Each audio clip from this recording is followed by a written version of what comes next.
குழந்தைகளுக்கு அம்மை தடுப்பு மருந்து. அம்மை தடுப்பு முந்தியெல்லாம் பார்த்திங்கன்னா கிராமங்களில் வீட்டு வீட்டுக்கு அரைச்சி கொடுப்பாங்க. அதோடு வராது.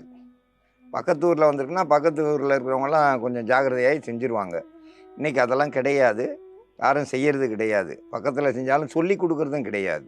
அதில் முக்கிய மருந்தாக துளசி, வேப்ப இலை, மஞ்சள், நாட்டு மாட்டு பால், இதெல்லாம் கூட்டு கலவையாக செஞ்சு இப்போ நம்ம மருந்தாக தயாரிக்க போகிறோம். அம்மை தடுப்பு மருந்து குழந்தைங்களுக்கு வர்றதுக்கு முன்னாடியும் கொடுக்கலாம். அதே மாதிரி அம்மை வந்துருச்சு அப்படின்னாலும் இந்த மருந்தை உள்ளுக்குள்ளே கொடுத்துட்டீங்கன்னாக்கா குழந்தைங்களுக்கு அந்த வலி இல்லாமல், எரிச்சல் இல்லாமல், பெரிய பெரிய கொப்பளங்களாக இருந்தாலும் சின்ன கொப்பளங்களாக இருந்தாலும் அம்மை அப்படியே அமுங்கிரும். எரிச்சல் இல்லாமல் சீக்கிரமாக குழந்தைக்கு நல்லாகிறதுக்கான மருந்து தயாரிக்கும் முறையை பற்றி பார்க்கலாம். அதாவது எப்படி அம்மை வருது அப்படின்னாக்கா குழந்தைங்களுக்கு யாருமே இப்போ எண்ணெயே தேய்க்கிறதில்ல. தாய்ப்பாலே கொடுத்தீங்கனாலும் ஒரு 2 பாலாடை அளவுக்கு நல்லா வெந்நீர் கொடுத்துருங்க.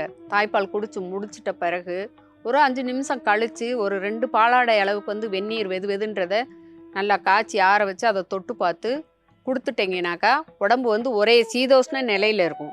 அதிக சூடாயிருச்சுனா தான் குழந்தைங்களுக்கு அந்த சிச்சிலுப்புன்னு சொல்லுவாங்க கிராமப்புறத்தில். அதாவது வேர்க்குரு மாதிரி சின்ன சின்ன கொப்பளமாக இருக்கும், உடம்பு முழுக்க இருக்கும். அது ஒரு விதம். அப்புறம் குழந்தைங்களுக்கு அரியம்மன்னு சொல்லுவாங்க.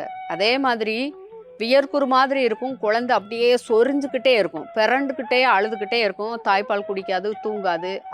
அந்த மாதிரியே இருக்கும். சின்ன சின்ன கொப்பளங்களாக வந்திருக்கும். கண்ணுக்குள்ளே, வாயில், நாக்கில், இதுலலாம் இருக்கும். அப்போ குழந்தை பிள்ளையா இருக்கிறப்போ அந்த அம்மை வந்துருச்சுனாக்கா ரொம்ப சிரமப்படும். அந்த ஹீட்டுனால தான் அதெல்லாம் வருது. அதனால் ஒவ்வொரு நாளும் குழந்தைய குளிக்க வச்சு தொடச்சிட்டு அதுக்கப்புறமா தலைக்கு, கை, கால், உடம்பு முழுக்க எண்ணெய் வச்சுட்டிங்கனாக்கா ஒரே சீதோஷ்ண நிலையில் இருக்கும். இப்போ மருந்து தயாரிக்கும் முறையை பற்றி பார்க்கலாம்.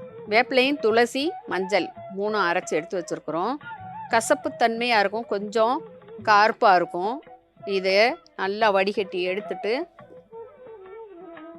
நாட்டு மாட்டு பால், தாய்ப்பால் கொடுக்குற தாய்மாராக இருந்தாக்கா அவங்களுடைய தாய்ப்பாலே சேர்த்துக்கரலாம். பால் கொஞ்சம் நிறைய சேர்த்துருங்க. இதை குழந்தைக்கு உடனடியாக உள்ளுக்குள்ளே கொடுத்துட்டிங்கனாக்கா இந்த குழந்தைங்களுக்கு எரிச்சல், அரிப்பு இதெல்லாம் சரியாயிரும். அம்மைன்றது அப்படியே அமுங்கிரும். ஒரு 3ஆவது நாள் தலைவலியே லேசாக வேப்பிலையும் மஞ்சளும் அரைச்சி உடம்பு முழுக்க தடவிட்டு தலைவலியே வெதுன்ற தண்ணியை வெயிலில் தான் வைக்கணும். அதாவது நம்ம அடுப்பில் வச்சு காய்ச்சக்கூடாது. லேசாக வெயிலில் வச்சு அந்த தண்ணி வெதுன்னு இருந்துச்சுன்னா தலைவலியை ஊற்றி விட்டிங்கனாக்கா கொப்பளங்கள், அந்த எரிச்சல் எல்லாமே சரியாயிரும்.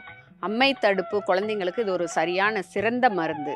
அம்மை தடுப்புக்கு வேப்பலை, துளசி, மஞ்சள், நாட்டு மாட்டுப்பால் எல்லாத்தையும் கூட்டு கலவையாக அரைச்சி எடுத்துருக்கோம். இதிலிருந்து கொஞ்சம் கொடுத்தா போதும் குழந்தைக்கு வாயில். அந்த பக்கத்தூரெல்லாம் வந்திருக்கு அம்மை அப்படின்னாலும் யார் யார் குழந்தைக்கு கொடுக்குறாங்களோ அந்த குழந்தைங்களுக்கு வராது. அதனால் இதை கண்டிப்பாக குழந்தைங்களுக்கு கொடுத்திங்கன்னா நல்லது. இதில் எந்த தவறும் வராது. ஏன்னா வேப்பலை தினந்தோறும் நம்ம பார்க்குறோம். துளசி, நாட்டு மாட்டுப்பால், மஞ்சள் இதெல்லாம் நம்ம சாப்பிட்ற உணவுகள் தான். அந்த உணவுகளே சேர்த்து தடுப்பு மருந்தாக கொடுக்கும்போது கண்டிப்பாக அம்மா வராது. அம்மை தடுப்புக்கு இது ஒரு சிறந்த மருந்து. இந்த மருந்தை பயன்படுத்தி பயன்பெற வேண்டும் என்று கேட்டுக்கொள்கிறேன்.